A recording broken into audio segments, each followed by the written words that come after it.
চ্যানেলে তোমাদের সকলকে স্বাগত। আজ আমরা মাধ্যমিক এবিটি এর টেস্ট পেপার থেকে ভূগোলের 904 নম্বর পেজের 36 নম্বর সেটটি সলভ করব। দেখো প্রথম প্রশ্ন, ভৌমজলের কার্য সবচেয়ে বেশি দেখা যায় কার্স্ট ভূমিরূপ অঞ্চলে। জলপ্রপাতের নিচে যে বিশালাকার হাঁড়ির মতো গর্ত সৃষ্টি হয় তাকে কি বলে? প্রপাতকূপ। এই যে দেখো প্রপাতকূপ, গ আমাদের অপশান।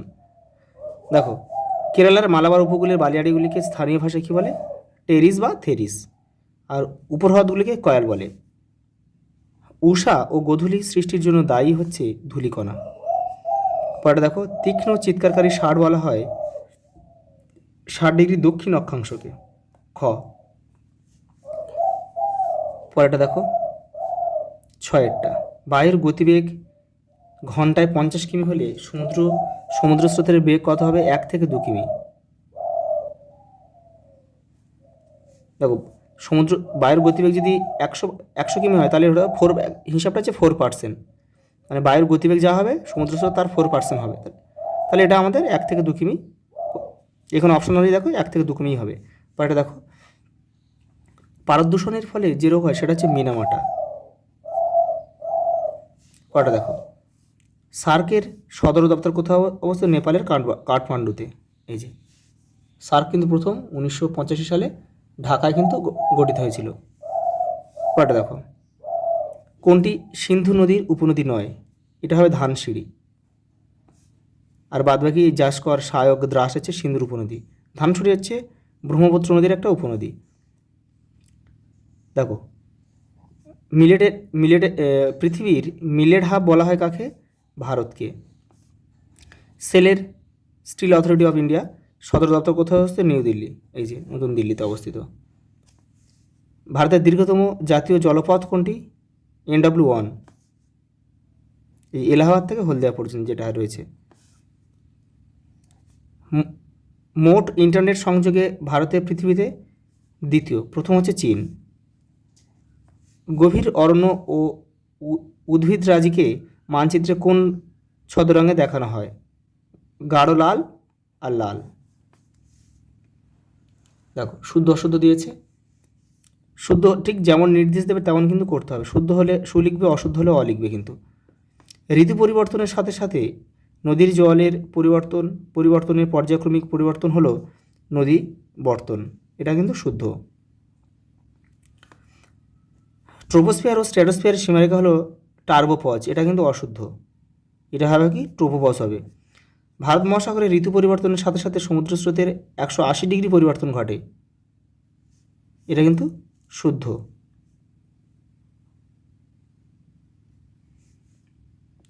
পূর্ণিমা ও অমাবস্যা তিথিতে সৃষ্ট জোয়ারকে মরা কোটাল বলে, এটা অশুদ্ধ। এটা হবো মরা কোটালের জায়গায় যদি ভরা কোটাল হতো তাহলে বাক্যটা সঠিক হতো। কাশ্মীর উপত্যকায় ধাপযুক্ত ভূমি হলো কারেওয়া, এটা শুদ্ধ। পরেরটা দেখো বাণিজ্যিকভাবে ফল উৎপাদনকে বলে ফ্লোরিকালচার, এটা কিন্তু অশুদ্ধ হবে। এটা হচ্ছে পোমাম কালচার হলে বাক্যটা সঠিক হতো।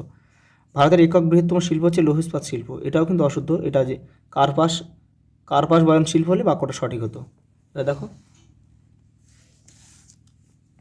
শূন্যস্থান রয়েছে, দেখে নাও। ডিজিটাল চিত্রের ক্ষুদ্রতম এককে পিক্সেল বলে।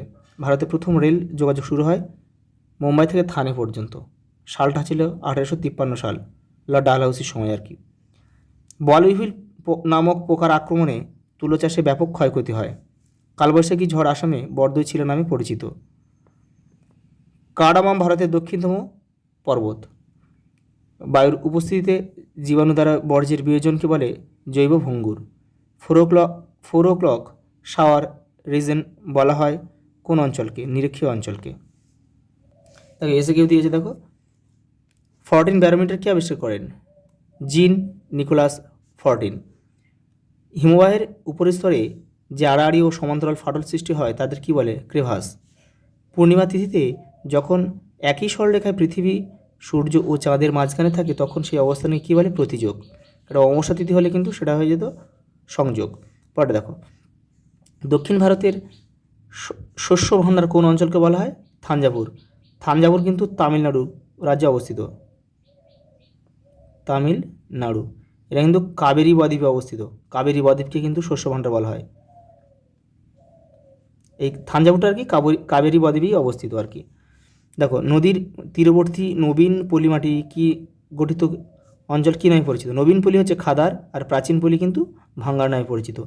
বর্তমানে ভারতে মোট কয়টি কেন্দ্রশাসিত অঞ্চল রয়েছে? 8টি। দমন দিউ দাদরা নগর হাভেলি কিন্তু সব একসঙ্গে হয়ে গেছে, একটা হয়ে গিয়েছে।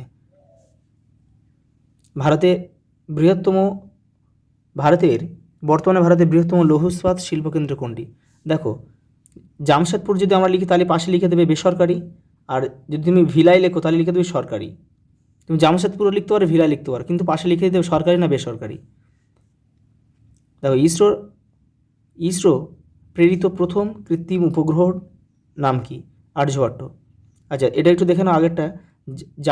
জামশেদপুর হচ্ছে ঝাড়খণ্ডে অবস্থিত, আর ভিলাই হচ্ছে ছত্তিশগড়ে অবস্থিত, সরকারি যেটা।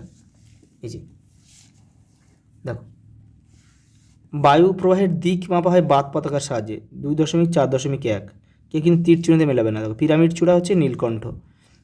2.4.2। কাথিয়াবাড় উপদ্বীপ হচ্ছে গিরনার অরণ্য, তাহলে এটা লিখবে 2.4.3। আর যেটা পড়ে রয়েছে দেখো, মোটর গাড়ি শিল্প হচ্ছে শিল্পের শিল্প, 2.4.4। দেখো, এরপরে যে ম্যাপ পয়েন্টিং রয়েছে, ম্যাপ পয়েন্টিংটা আমরা সলভ করবো না, কারণ দেখো এর আগে 30টা সেটের কিন্তু আমি আলাদা আলাদা করে ভিডিও রয়েছে, প্রত্যেকটা সেটে আলাদা করে আলাদা আলাদা ম্যাপ পয়েন্টিং আমি দিয়েছি। তাছাড়াও 30টা সেট কিন্তু আমি তোমাদের আলাদাভাবে ভিডিও বানিয়ে দিয়েছি। 5 থেকে 6 মিনিটের একটা ভিডিও, 30টা সেট রয়েছে, ওখান থেকে তোমরা কিন্তু দেখে নেবে।